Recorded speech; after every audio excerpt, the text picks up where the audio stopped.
last thing we also do at the competitions, which is called signature drinks.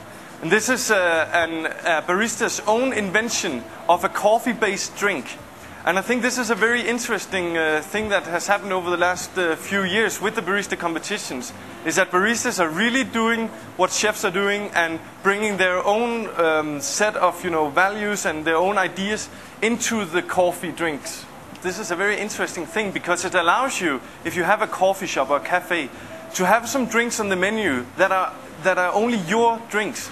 Not like your interpretations of a cappuccino or espresso, which you can get everywhere, but drinks that you have created yourself and that simplifies what your coffee shop is about. Coffee is one of the most complex drinks you can have in the whole world. It has so much taste to offer.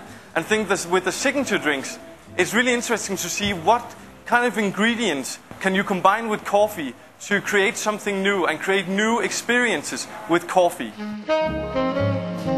The espresso blend that I use for the competitions had some Brazilian coffee in, as you may know, from the Dateera farm.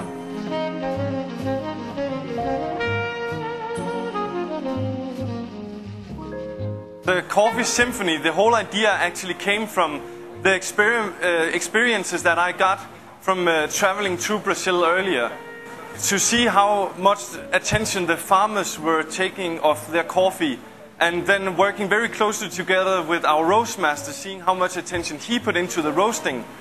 And then I kind of got thinking about, in a symphony, in an orchestra, just one person playing false can ruin the whole symphony. And it's the same in the world of coffee. Just one roaster or someone along this chain that the coffee goes from the seed to the cup, one person can destroy everything. This is why I think coffee is so fascinating as well, because when everybody does their best, you can have something that's really extraordinary in the end, I think. So for the drink, I did kind of a drink that was made of 3 parts. The bottom of the drink was the warm espresso from my espresso blend. Then on top of that, I made a coffee panna cotta, the classic Italian dessert. But I made it a little differently, so it was drinkable. And into that cream that you use in the panna cotta, I heated it up with whole coffee beans, giving off just a very, this smooth and round, balanced aroma of coffee. Just the aroma, just the smell of the coffee. And on top of it, I had a very ice-cold coffee foam, which was made from French press coffee that I had cooled down and sweetened a little bit, and then blended it so it was a very large bubbled foam. Together, I think these 3 elements of coffee with the 3 mouthfeels and 3 temperatures went together and created that kind of symphony, because it all came with different aspects of what coffee can taste like and then combined. But very fundamental for this drink was the espresso and the espresso blend, which the whole drink really was created around. We had this one coffee from Costa Rica, a coffee called Laminita, which is a world-known farm.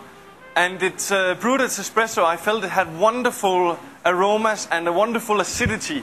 But on its own, it was too acidic. What you do when you blend is you want to create something a little different. So we wanted a coffee that had very low acidity and very high sweetness. And we sort of knew that Brazilian coffees would have those qualities, especially the naturals or the pulp naturals that Brazil's produce. But it actually took me 2 trips to Brazil, tasting coffees and visiting farms, until I found the coffee that was a perfect match for the Laminita. So fortunately, we got an invitation to go and visit the Dateera farm, see all the care that they take of the coffee, and tasting all the different coffees they had. And I found one coffee that just simply was everything that I had been looking for. The perfect match for the Laminita, the sweet collection, as you know.